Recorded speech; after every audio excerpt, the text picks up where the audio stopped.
Good morning. I have a coffee here actually, but I have just left it. Hi everybody. They're telling my friends that I'm online. Hello everybody. Hey Daniela. Hi guys. Happy Tuesday. Welcome to Coffee Talk with Tara. Hello. I'm obviously Tara, and everything I do is to help people connect their dots and to discover their life purpose and to really step into their greatness and be extraordinary. So I am so pumped to be on here and talk to you guys. And I actually want to talk to you about something, two simple words that are incredibly frightening for people. It's the words be you. I have just finished listening to the audiobook of The Four Agreements, and I've listened to it twice. I will probably listen to it again. And over and over and over again, the author says, be you, be you, be you. And I think for a lot of people, the words be you as a whole or as two simple words are terrifying. Because when someone says to you, be you, just be you, I think a lot of people go into this place of, but what does that even mean? What does it mean to be me? Especially as we age and we take on more responsibilities and we have work and we have friends and family around us and we've got other societal pressures and we've created these belief systems since we were really, really young. Those two words, be you, are terrifying because we don't even know where to start in terms of discovering ourselves. And so be you for a lot of people is terrifying. The two words are terrifying just because we don't even know where to start to figure out who we are. We don't even know where to start to let go of things that no longer make us happy or serve us, or friendships, because hey, how many times have you thought, you should go do something out of obligation, or you should, you put all these shoulds on yourself. So those two words, although they are absolutely magical, because when you do be you and you are you, because really everyone else is taken, you're needed just the way you are, but you need to peel back those layers to figure out who you are. It's really important. That part of be you is the authentic you. And so when it's even happened to me many, many times where someone said, oh, just be yourself. Just go into an interview and be you. Okay, well, that's really easy to be said, but, I'm thinking I need this money or I need the job, blah, blah, blah. So be you. Two simple words. Ask yourself right now, do those words invigorate you and give you life, or do those words terrify you? And if they terrify you, then let's take a deep breath and start to figure out what being you actually means. So what are the things that you like to do? What are the things that give you joy? Is it being around friends and family? Is it traveling? Is it painting? Is it dancing? Is it just going out and, connecting with others, playing chess in the park? What gives you joy? That is part of being you. Being you in terms of what makes you feel good. Being you in terms of not censoring your voice. So small steps to take towards being you, because really life is about the journey, and it's about the journey to being you, to being the most authentic you, which means the most raw, loving, open individual that you're meant to be. And you know that you're there, not because raw means like rough and tumble, but raw means that you are open and accepting of all of the things that are happening in your life, that you kind of just are floating really freely within it, and you just know that you feel good. So being you is really in a state of feeling good. And when you are you, the true you, you feel good. There's no anxiety. There's very little stress. There's environmental stress, but there's very little stress in terms of yourself. There's very little anxiety. There's very little overwhelm For example, when you are being you. So when you walk into situations and you are you, you feel good. You feel like you can take on the world. You feel like you can spread love and just love on everyone and just give because your cup is full. So there have been plenty of times when I wasn't me.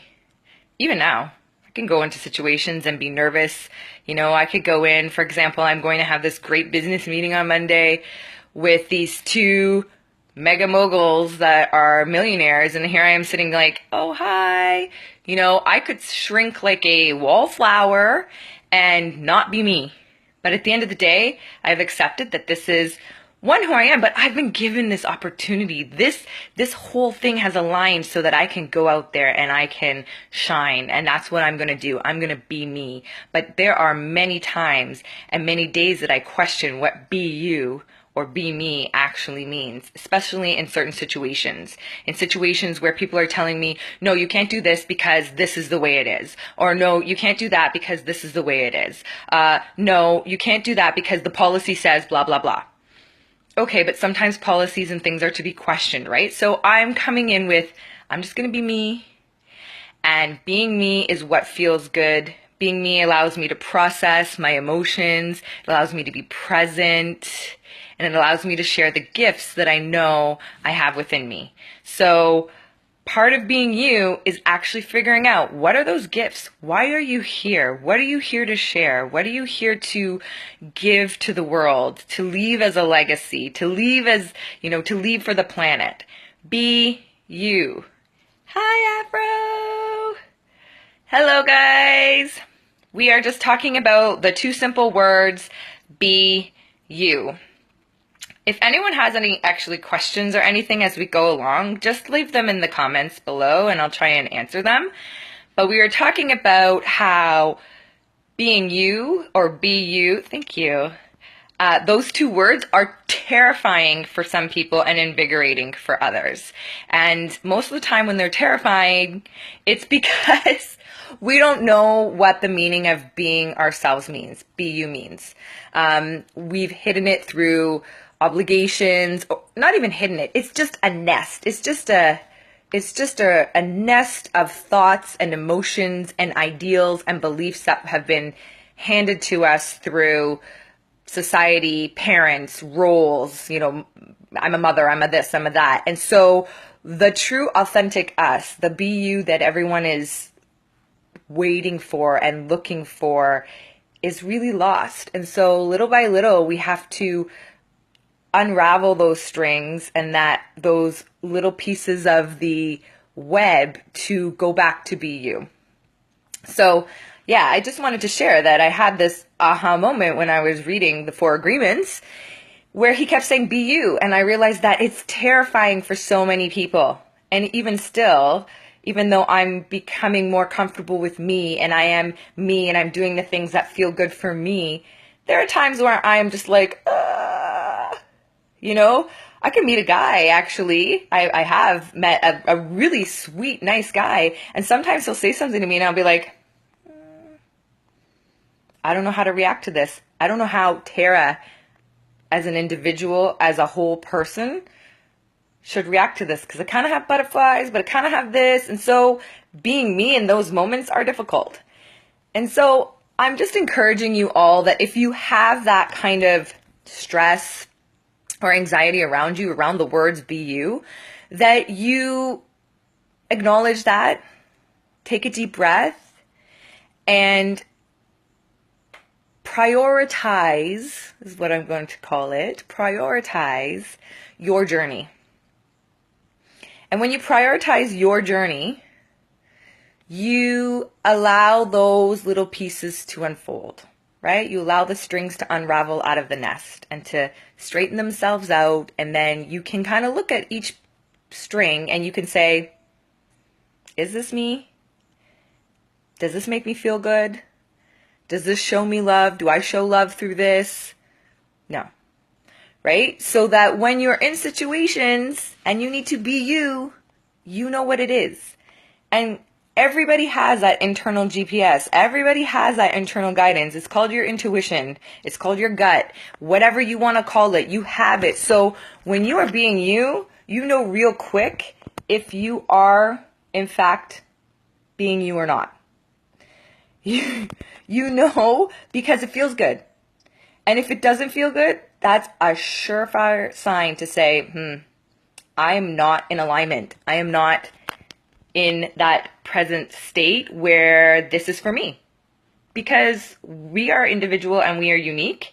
And so we don't all have to like the same things. We don't all have to, the being you is unique to you. And so you need to use that internal GPS and that internal intuition to figure it out. That's what's going to help you. Do I experience anxiety? Do I experience stress in this situation? How am I feeling low vibration, low energy? Am I feeling high energy? Because if I'm feeling high energy, it's for me. If I'm feeling low energy, it's not. So I encourage you all to take some time and really think and really ask yourself, say the words, be me, be you. Do I feel good about that? Do I know what that means? Or do I not? And if it brings me anxiety, if I don't know what that means, if it brings me stress, then let's take a deep breath and let's acknowledge that, hey, you know what? I'm going to put a little bit more thought into this journey. I'm going to put a little more thought into my life and a little more presence into it. And I'm going to figure out who me is so that I feel good all the time. So that I feel good 80% of the time, so that I feel good 75% of the time, so that I feel good more than I do now. So I encourage you all to start. Ask yourself, what do the words be you elicit in you? What do they mean to you? How do you feel when you hear them? Try it and let me know. I hope you guys have a fabulous day. Take care, and I'll see you tomorrow for Coffee Talk. Bye.